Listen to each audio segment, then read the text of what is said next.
has been successful in coercing businesses to drop WikiLeaks from their sites. For instance, PayPal, MasterCard, Amazon could say, well, I didn't have any choice, but I had to drop WikiLeaks because our terms of service contract says our account holders cannot violate laws or encourage others to do so.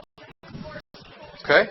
And so, some of the ability of the business of WikiLeaks to generate property, meaning earn money, right, has been compromised because the government has coerced those businesses or outright forced them to remove WikiLeaks from their servers. At least, how people could purchase stuff from WikiLeaks. That's, in my opinion, that's problematic because the WikiLeaks hasn't been charged with a crime yet, and yet the government is able to cause those business owners or adversely affect those business owners' property rights.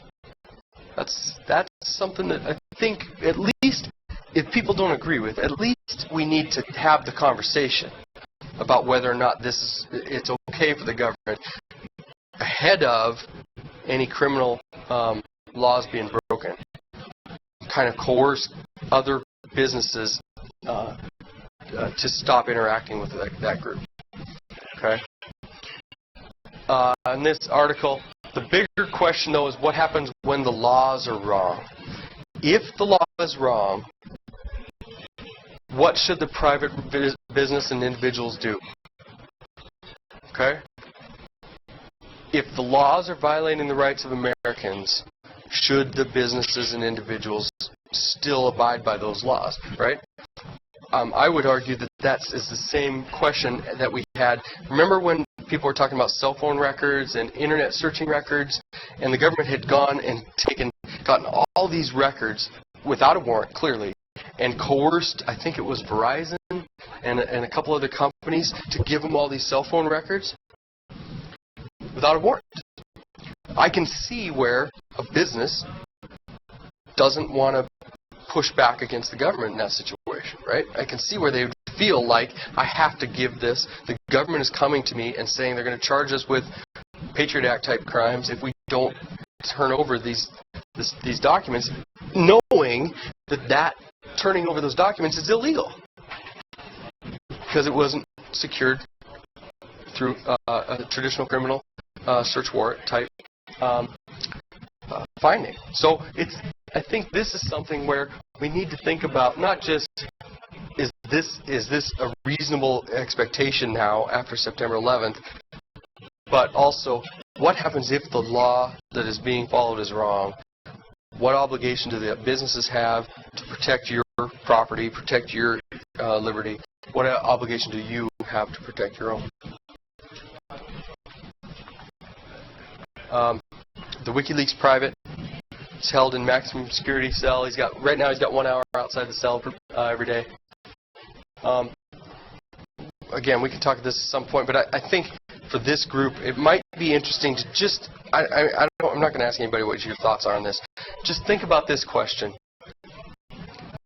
If this private truly believes that his unit or his military or his government is acting outside the Constitution, right? If he believes that, and also here, let's assume that he is following all the proper military channels, okay, trying to protect what's occurring, and it's continually falling on deaf ears. Does he have an obligation to uphold, protect, and defend the Constitution against all enemies, foreign and domestic? What I mean by this is, does he have an obligation to continue to act and maybe eventually bring these documents or whatever is occurring, videotapes, whatever, to the light of day where people can see him to protect the constitutional principles? It's a question that no one asks, I think, right now. It's a hot button issue. People are either for or against WikiLeaks. But I think if this person's a military person who has taken an oath to uphold, protect, and defend the Constitution, is there a scenario where it would be reasonable for that person to volunteer information to a journalist or something in order to get it out so people see it and rectify wrongs. It's a personal question. And again, I'm not sure there's a right answer, but I think it's something that people should think about. July 17, 2007, executive order, right? So that's written by the president. I do hereby order all property interests, property in the following persons are blocked and may not be transferred, paid, exported, withdrawn, or otherwise dealt, okay, in any person determined by the Secretary of the Treasury in consultation with the Secretary of State and the Secretary of Defense. So they can, the executive order is effectively saying that if the Secretary of Treasury, the Secretary of State, and Secretary of Defense say that you could be a problem, the federal government can hold all of your assets. It's effectively what this executive order is saying. Okay? It seems at least plausible that the government could either unintentionally or intentionally withhold the property rights of somebody that's innocent. Okay? No person shall be held nor deprived of life, liberty, or property without due process of law. Yet, on the last slide, right, you're being deprived of at least property without due process. It's simply 3 secretaries: Secretary of Treasury, Secretary of State, Secretary of Defense. Okay? That's what that executive order says. Notice it doesn't distinguish between citizens and non-citizens. Also, it doesn't allow for indefinite suspensions or military tribunals. It's saying no person without due process. Okay? It also doesn't allow the president to target American citizens in terms of, say, assassinations. Now, that seems like some people have a hard time believing that our government has actually said that's agreeable.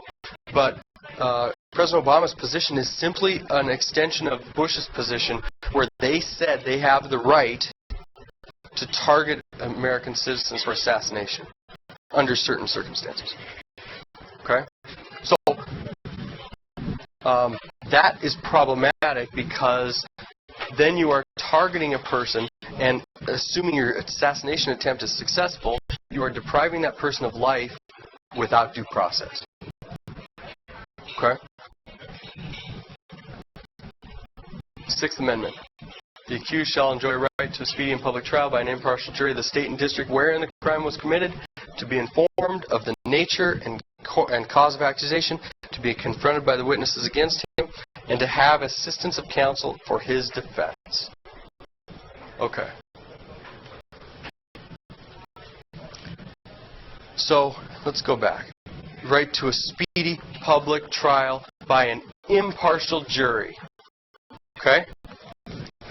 Attorney General Eric Holder told the Senate Judiciary Committee, failure is not an option, when he was describing the prosecution of the accused mastermind, Khalid Sheikh Mohammed.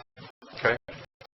What I told prosecutors, and what I will tell you, is that failure is not an option. These are cases that have to be won. I don't expect that we will have a contrary result.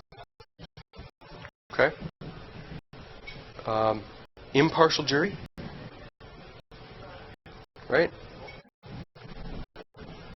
It's hard to imagine. Now listen to this quote by, I think, then Attorney General Gonzalez. Some 2 years ago, aware that there was a request from the White House as to the possibility of replacing all the United States attorneys. Okay, you remember that? Oh, yeah. Now, strangely, I mean, there was some... A lot of it happened. Well, you know, let's say that there was... I'm not sure you could say there was a firestorm in the media, but there was certainly some media surrounding this statement. If you think about what he said, replacing all the United States attorneys, the executive branch saying, I want to replace all the United States attorneys at once. That's real trouble, because the United States